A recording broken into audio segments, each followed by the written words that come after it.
নমস্কার বন্ধুরা, আবার একটা ভিডিও নিয়ে চলে এসেছি আজকে হচ্ছে সবচেয়ে বড় খবর হচ্ছে বার্সেলোনার পক্ষ থেকে একটা ভালো গুড নিউজ হচ্ছে যে হান্সি ফ্লিক 2027 পর্যন্ত হচ্ছে নতুন সাইন করে নিয়েছে। কারণ এই সিজনে যে বার্সেলোনাকে এত ভালো খেলিয়েছে, এত ভালো কোচিং করিয়েছে, যে ইয়াং প্লেয়ারদের, লামাসিয়া প্লেয়ারদের ভরসা করে যে তিনটে ট্রফি জিতিয়েছে, লা লিগা, তারপরে কোপা ডেল রে এবং স্প্যানিশ সুপার কাপ ফাইনাল জিতিয়েছে এবং এল ক্লাসিকো চারটেই জিতেছে, রিয়াল মাদ্রিদকে ভালোই হারিয়েছে এবং তার সাথে সাথে যে ইউসিএল সেমিফাইনালে পর্যন্ত নিয়ে গিয়েছে প্রথম সিজনেই ভালো খেলে এবং সেখানে ইন্টার মিলানের সাথে ভালো খেলে হেরেছে, কিন্তু সবার মন জিতে নিয়েছে হান্সি ফ্লিক।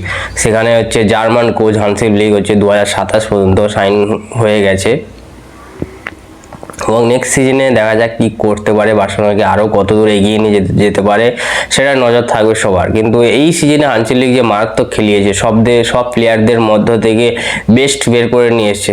রাফিনিয়া হচ্ছে ইউসিএল হচ্ছে টপ স্কোরার, লেভানডস্কি হচ্ছে লা লিগাতে সেকেন্ড টপ স্কোরার, তারপর লামিন আমাল হচ্ছে এই সিজনে 40টা গোল এবং অ্যাসিস্ট কন্ট্রিবিউশন করে নিয়েছে এবং সব ম্যাচে ইন্টার মিলান, তারপরে রিয়াল মাদ্রিদ, সব ভালো ভালো ম্যাচে লামিন আমাল খুব মারাত্মক গোল করেছে এবং খুব ভালো খেলেছে এবং তার সঙ্গে পেড্রি, ফ্র্যাঙ্কি, তারপরে এরিক গার্সিয়া, তারপরে ইনিগো মার্টিনেজ, এদেরকে নিয়ে ভালোভাবে টিম জিতেছে এবং ভালো খেলেছে। তাই হচ্ছে জোয়ান লাপোর্তা, যে বার্সার হচ্ছে ম্যানেজমেন্ট করে এবং সব প্লেয়ারদের সাইন টাইন করায়, তিনি হচ্ছে আবার হান্সি ফ্লিককে 2027 পর্যন্ত আবার হচ্ছে তাদের কন্ট্রাক্ট বাড়িয়ে নিয়েছে।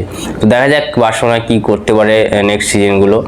এবং সেকেন্ড যে খবরটা হচ্ছে ক্রিস্টিয়ানো রোনাল্ডো হচ্ছে তার কেরিয়ারে 935টা গোল করে নিয়েছে এবং 935টা গোল করেছে এবং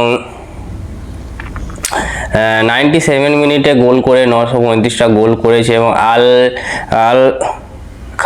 খাবজির বিরুদ্ধে ম্যাচ জিতে নিয়েছে এবং রোনাল্ডো খুবই ভালো প্লেয়ার এবং মানে লেজেন্ড প্লেয়ার বলতে গেলে, অসাধারণ, মানে ওয়ার্ল্ড ফুটবলের রোনাল্ডো ছাড়া নামই হবে না, খুবই ভালো প্লেয়ার একজন। তারপর সেকেন্ড খবরটা হচ্ছে রিয়াল মাদ্রিদের পক্ষ থেকে একটা ব্যাড নিউজ আছে। ব্যাড নিউজটা হচ্ছে যে এনরিক, যে রিয়াল মাদ্রিদের একজন ইয়াং হচ্ছে স্ট্রাইকার, তিনি হচ্ছে চোট পেয়েছেন হ্যামস্ট্রিং ইনজুরিতে, তো কিছুদিন হয়তো খেলবে না, তারপরে কিন্তু আমার মাঠে ফিরবে। তো রিয়াল মাদ্রিদের পক্ষ থেকে একটা ব্যাড নিউজ আসছে, কারণ রিয়াল মাদ্রিদের প্রচুর প্লেয়ার চোট, এক ধার থেকে প্রায় 7 থেকে 8 জন প্রায় ভালো ভালো চোট, তার সঙ্গে আবার এনরিক চোট পেয়েছে। কিন্তু চোট পেলে তো হবে না, কারণ রিয়াল মাদ্রিদ এরপরে ওয়ার্ল্ড কাপ আছে, তো ওয়ার্ল্ড কাপে তো ভালো খেলতেই হবে।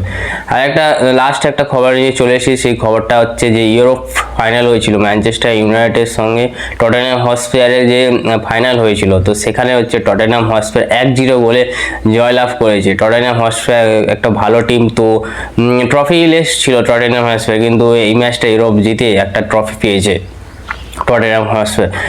42 মিনিটের মধ্যে একটা বার্নার জনসন ভালো গোল করেছে, একটা ক্রস পেয়ে সেখান থেকে ভালো একটা গোল করেছে, মারাত্মক গোল করেছে এবং সেই গোলেই জিতে নিয়েছে।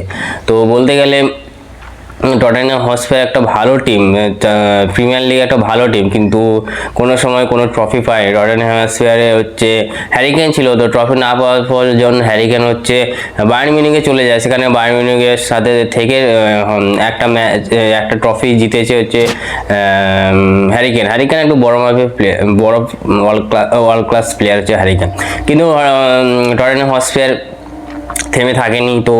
তো কোনো টিম ট্রফি পায়নি তো কি হয়েছে, যে কোনো দিন যে কোনো সময় পেতে পারে। তাই হচ্ছে টটেনহাম হটস্পার এইবারে ট্রফি পেয়ে গেল এবং 1-0 গোলে জিতেছে। ভালো একজন খেলেছে, সন হিউমিং ভালো খেলেছে এবং গোলকিপারও ভালো ডিফেন্স করেছে।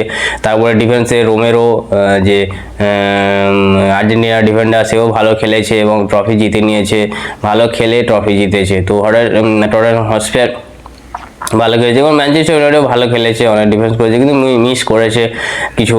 টটেনহাম হটস্পারের একজন প্লেয়ার হচ্ছে একটা গোল বক্সের বাইরে থেকে, গোল বক্সের কাছাকাছি থেকে একটা ভালো ডিফেন্ড করে বলটা ক্লিয়ার করেছে এবং খুব ভালো খেলেছে।